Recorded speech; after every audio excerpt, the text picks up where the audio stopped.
आज हम पढ़ेंगे एम्फोटेरिक ऑक्साइड्स। और एम्फोटेरिक ऑक्साइड्स क्या होते हैं कि ऐसे ऑक्साइड्स जो एज अ एसिडिक ऑक्साइड के तौर पे भी बिहेव करें और एज अ बेसिक ऑक्साइड के तौर पे भी बिहेव करें, उन्हें हम कहते हैं एम्फोटेरिक ऑक्साइड्स। पहली बात यह है कि ऑक्साइड्स क्या होते हैं कि एटलीस्ट किसी भी एलिमेंट के साथ एक ऑक्सीजन अगर मौजूद हो, जैसे हम कहते हैं कार्बन है तो इसके साथ अगर ऑक्सीजन मौजूद होगा तो हम कहेंगे कि ये ऑक्साइड है।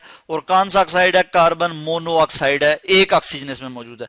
अगर दो ऑक्सीजन मौजूद होंगे तो मैं कहूंगा कि कार्बन डाइऑक्साइड है। यानी किसी भी एलिमेंट के साथ एटलीस्ट एक ऑक्सीजन मौजूद हो तो उसे हम ऑक्साइड कहते हैं, उसे हम ऑक्साइड कहते हैं।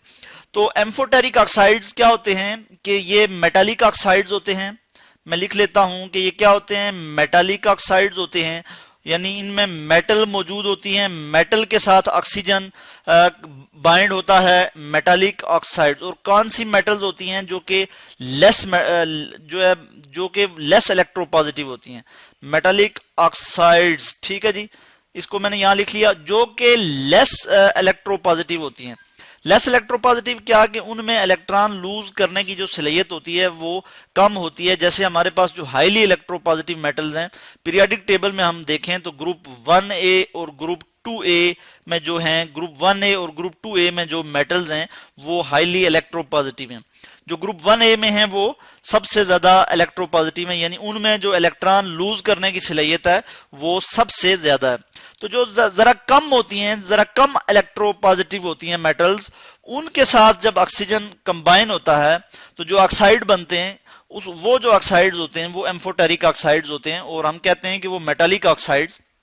जैसे अगर मैं यहाँ पे एग्जांपल ले लूं तो हमारे पास इसमें एग्जांपल्स आ जाती हैं। जिंक ऑक्साइड की अगर मैं बात करूं, ZnO, ठीक है जी, जिंक ऑक्साइड, ठीक है। जिंक ऑक्साइड जो है ये क्या है? ये मैं इसको कहता हूं कि ये एम्फोटेरिक ऑक्साइड है।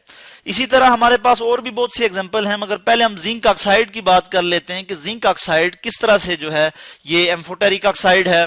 तो इसको प्रूव करने के लिए मैं क्या करूंगा कि अगर जिंक ऑक्साइड को मैं HCl के साथ रिएक्ट करवा दूं, ठीक है, HCl यहां पे रिएक्ट कर रहा है जिंक ऑक्साइड के साथ, ये आप देख सकते हैं, zinc oxide ZnO zinc oxide के साथ HCl रिएक्ट कर रहा है। HCl जो है वो एक्वस फॉर्म में है और इसी तरह जो जिंक ऑक्साइड है ये सॉलिड स्टेट में होगा, यहाँ पे सॉलिड।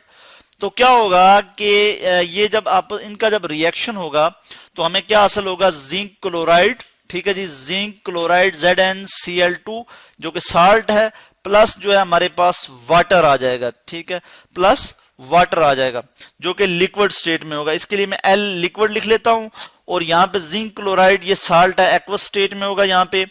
इसी तरह अगर मैं जिंक ऑक्साइड को फर्दर जो है रिएक्ट करवा दूं, जिंक ऑक्साइड को अगर मैं रिएक्ट करवाऊं जो कि सॉलिड स्टेट में है, और किससे? अगर मैं किसी बेस से रिएक्ट करवा दूं, यहां पे हमने एसिड से रिएक्ट करवाया, अभी हम किसी बेस से रिएक्ट करवा देते हैं, यानी NaOH से रिएक्ट करवा दूं, sodium hydroxide, NaOH sodium hydroxide, तो हमारे पास क्या रिजल्ट आएगा उसको मैं यहां पे लिख लेता हूं कि हमारे पास रिजल्ट आ जाता है, आप देख सकते हैं कि हमारे पास रिजल्ट क्या आ जाएगा कि सोडियम जिंकेट इसे कहते हैं, Na2ZNO2 और ये एक्वस फॉर्म में है, ठीक है, और इसको हम कहते हैं सोडियम जिंकेट, सोडियम जिंकेट, और प्लस जो है वाटर हमारे पास आ जाएगा H2O और ये लिक्विड फॉर्म में, लिक्विड स्टेट में है। इसी तरह हमारे पास सोडियम हाइड्रोक्साइड जो है ये एक्वस फॉर्म में होगा। तो यहां इस रिएक्शन से हमें पता लगा कि जो सोडियम हाइड्रोक्साइड है वो जब रिएक्ट करेगा जिंक ऑक्साइड के साथ तो हमारे पास क्या आ जाएगा? Sodium Na2ZNO2 sodium zincate. तो इसमें हम कह सकते हैं जो रिएक्शन 1 है इसको हम बैलेंस भी कर लेते हैं, यहां पे 2 लगा लेंगे, ठीक है, तो बैलेंस हो जाएगी। इसी तरह हम नीचे देखते हैं इक्वेशन 2, तो इसमें भी यहां पे अगर हम 2 लगा लें तो ये बैलेंस हो जाएगी। हमने देखा कि जो इक्वेशन 1 है इसमें हम देख रहे हैं कि एज अ बेसिक ऑक्साइड के तौर पे बिहेव कर रहा है, zinc oxide as a basic oxide के तौर पे बिहेव कर रहा है। और इक्वेशन 2 में अगर आप देखें, रिएक्शन 2 जो आपको नजर आ रहा है इसमें एसिडिक ऑक्साइड के तौर पे बिहेव कर रहा है, ठीक है, तो इसमें क्या हो रहा है? एज अ एसिडिक ऑक्साइड के तौर पे बिहेव कर रहा है रिएक्शन 2 जो है। मैं इसको यहाँ पे नंबरिंग भी दे देता हूं, यानी रिएक्शन 1 और रिएक्शन 2। रिएक्शन 1 में एज अ बेसिक ऑक्साइड के तौर पे बिहेव कर रहा है जिंक ऑक्साइड, और रिएक्शन 2 में एज अ एसिडिक ऑक्साइड के तौर पे बिहेव कर रहा है। तो हमें पता लगा कि ये जिंक ऑक्साइड जो है ये एम्फोटेरिक ऑक्साइड है, ये एज अ एसिडिक और एज अ बेसिक ऑक्साइड के तौर पे बिहेव कर सकता है, इसीलिए हम इसको एम्फोटेरिक ऑक्साइड कहते हैं। तो दोनों केस में आप देख सकते हैं कि साल्ट बना, ठीक है जी, और वाटर जो है वो यहां से निकला। तो एक और भी हम इसमें देख लेते हैं, हमारे पास एल्यूमिनियम ऑक्साइड है Al2O3 एल्यूमिनियम ऑक्साइड, ये भी जो है ये कौन सा ऑक्साइड है, ये एम्फोटेरिक ऑक्साइड है।